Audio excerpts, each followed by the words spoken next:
बार की बात है, एक छोटे से गांव में एक पुराना खंडहर था।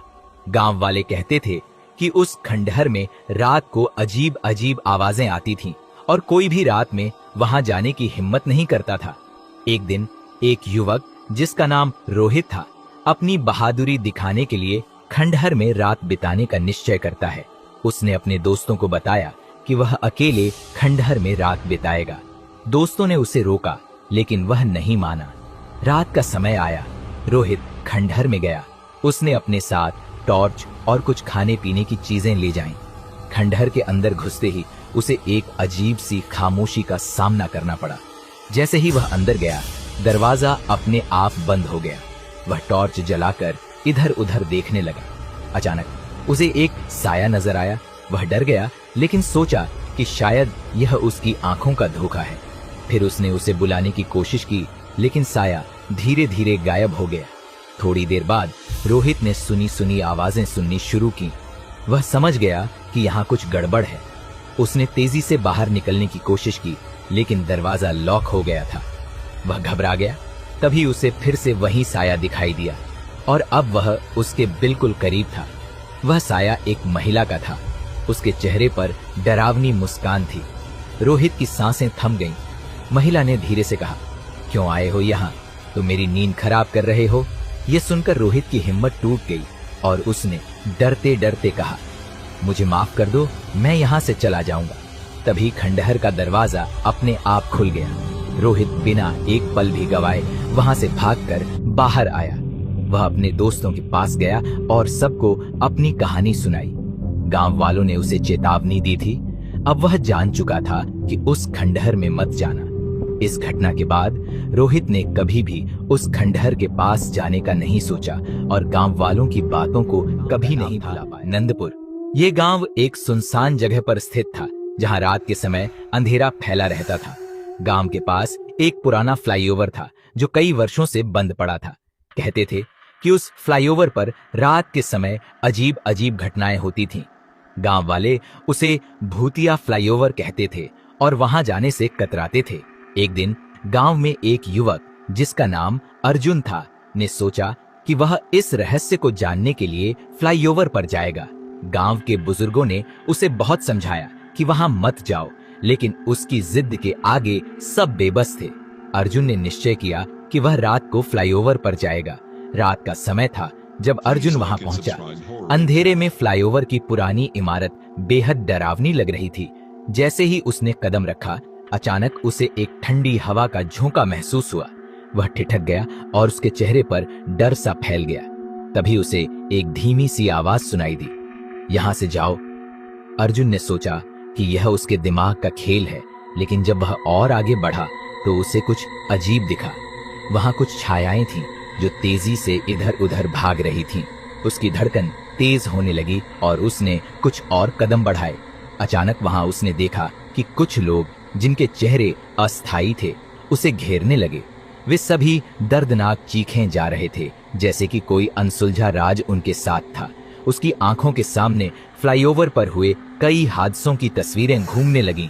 अर्जुन को महसूस हुआ कि यह सब उस फ्लाईओवर के भूत हैं जो अपनी मौत की कहानी सुना रहे थे।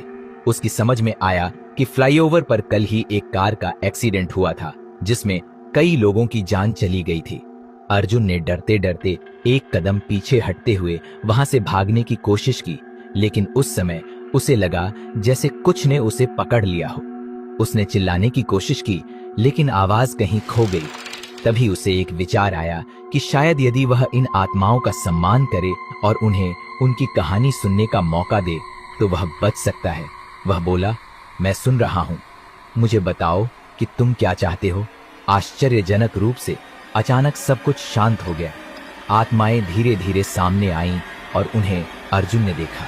उन्होंने बताया कि वे सभी इस फ्लाईओवर में असामयिक रूप से मारे गए थे और उनकी आत्माएं यहीं फंसी हुई थीं। अर्जुन ने उनकी बात सुनी और उन्हें वादा किया कि वह गांव वालों को उनके बारे में बताएगा ताकि कोई और वहां ना जाए। अर्जुन ने सुबह गांव लौटकर सबको अपनी कहानी बताई। गांव के लोग अब उस फ्लाईओवर को ड्राइविंग के लिए मना कर दिया। समय के साथ वहां एक स्मारक बन गया ताकि लोग उन आत्माओं को श्रद्धांजलि दे सके। इस तरह अर्जुन ने न सिर्फ अपनी जान बचाई बल्कि गांव वालों को भी एक महत्वपूर्ण संदेश दिया कि हमें अतीत से सीख लेनी चाहिए। भूतिया फ्लाईओवर अब एक यादगार स्थान बन गया जो न केवल डरावना था बल्कि एक सिखाने वाली कहानी भी देने छोटे से गांव की है जहां एक पुरानी अलमारी ने कई रहस्यों को छुपा रखा था। गांव में किसी ने भी उस अलमारी के पास जाने की हिम्मत नहीं दिखाई। लोगों का कहना था कि उस अलमारी में एक प्रेत आत्मा बसी हुई है। एक दिन गांव का एक लड़का जिसका नाम था अजय ने सोचा कि क्यों न उस अलमारी की सच्चाई का पता लगाया जाए। उसने अपने दोस्तों के साथ मिलकर रात को चुपके से अलमारी के पास जाने का योजना बनाई। सभी दोस्त अजय के पीछे पीछे चल पड़े। रात का समय था और चांद की रोशनी में अलमारी और भी डरावनी नजर आ रही थी। अजय ने अलमारी का दरवाजा खोला। अचानक एक तेज हवा का झोंका आया और अलमारी से एक भयानक आवाज आई, तुम यहाँ क्यों आए हो? सब दोस्त डर के मारे भागने लगे, लेकिन अजय ने हिम्मत नहीं हारी। उसने अलमारी के अंदर झांका और देखा कि अंदर एक पुरानी किताब रखी थी। उसने किताब को उठाया और उसे खोला। जैसे ही उसने पहला पन्ना पलटा, कमरे में अचानक दीवारें हिलने लगीं और अंधेरा छा गया। अजय ने जैसे ही दूसरी पंक्ति पढ़ी, उसे लगा कि उसके चारों ओर कोई है। उसने पीछे मुड़कर देखा तो सामने एक महिला का भूत खड़ा था। उसकी आंखें बिल्कुल सफेद थीं और उसके बाल बिखरे हुए थे। भूत ने कहा, तुमने मेरी किताब को छुआ है, अब तुम मेरी दास्तान सुनोगे। अजय ने डर के मारे मुहारा कड़ा किया, लेकिन वह सुनने के लिए मजबूर था। भूत ने बताया कि वह एक समय में इस गांव की सबसे सुंदर लड़की थी, लेकिन एक जादूगर ने उसके प्रेम को चुराने की कोशिश की और उसने अपनी जान दे दी। उसकी आत्मा अब अलमारी में कैद थी और वह बदला लेना चाहती थी। भूत ने अजय को चेतावनी दी कि अगर वह उसके रहस्य का खुलासा करेगा तो उसका अंत भी भयावह होगा। अजय ने डरते हुए अलमारी का दरवाजा बंद कर दिया और अपने दोस्तों के साथ भाग खड़ा हुआ। वापस गांव में लौटकर अजय ने सबको उस अलमारी के बारे में बताया, लेकिन किसी ने उसकी बात पर विश्वास नहीं किया। उस रात गांव में अजीब घटनाएं होने लगीं। लोग रात में चीखते थे और सुबह तक कोई वापस नहीं आता था। इस घटना के बाद कोई भी उस अलमारी के पास नहीं गया। अजय को हमेशा डर लगता था, क्योंकि उसे पता था कि उसने भूत को मुक्त किया था। अब अलमारी ग्रामीणों के लिए एक खौफनाक कहानी बन गई और हर कोई सोचता था कि क्या वास्तव में कोई भूत है या बस एक दिमागी खेल। आज भी उस अलमारी का रहस्य गांव के बच्चों की डरावनी कहानियों का हिस्सा बना हुआ है। क्या आप उस अलमारी के पास जाने की हिम्मत? बाहर एक पुरानी हवेली थी जिसे सब लोग डरावनी मानते थे। कहते थे कि वहां रात में अजीब अजीब आवाजें आती थीं और जो कोई भी वहां गया वह कभी लौटकर नहीं आया। गांव में बच्चों से लेकर बड़े तक इस हवेली के नाम से चौंक जाते थे। एक दिन एक उत्साही लड़का राहुल ने तय किया कि वह इस हवेली की सच्चाई जानेगा। उसने अपने दोस्त को भी साथ लिया। दोनों ने मिलकर रात का समय चुना। जब वे हवेली के गेट पर पहुंचे तो उनका दिल तेजी से धड़क रहा था। राहुल ने हिम्मत करके गेट खोला और अंदर चले गए। हवेली के अंदर अंधेरा था और चारों ओर धूल छाई हुई थी। अचानक राहुल को एक आवाज सुनाई दी, कौन है वहां? उसकी आवाज सुनकर वह घबरा गया, लेकिन उसने डर को काबू में किया।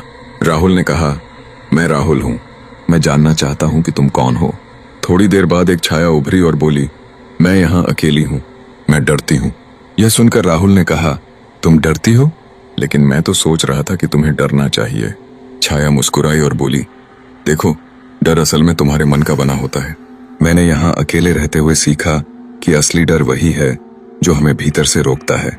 राहुल ने उस छाया से बात की और महसूस किया कि डर केवल एक भावना है जो हमें आगे बढ़ने से रोकती है। दोनों ने एक दूसरे से दोस्ती की। जब वे हवेली से बाहर आए तो राहुल ने सोचा कि उसे डर से ज्यादा डरना चाहिए, जो हमें बंधक बना लेता है। इस तरह राहुल ने सीखा कि डर से बड़ा असली डर वह है जो हमें हमारी सीमाओं में बांध कर रखता है। अब हवेली की कहानी गांव में बदल गई। यह अब डर की बजाय दोस्ती और साहस की कहानी बन गई और इस तरह डर ने खुद को मात दी।